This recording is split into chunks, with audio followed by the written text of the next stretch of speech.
अस्सलाम dear friends, कैसे हैं आप। उम्मीद करता हूँ आप खैरियत से होंगे। मेरी दुआएं हमेशा आपके साथ हैं।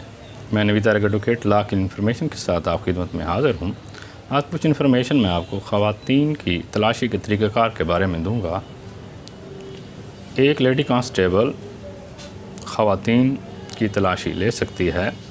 एक मर्द पुलिस एहलकार किसी औरत को छू नहीं सकता।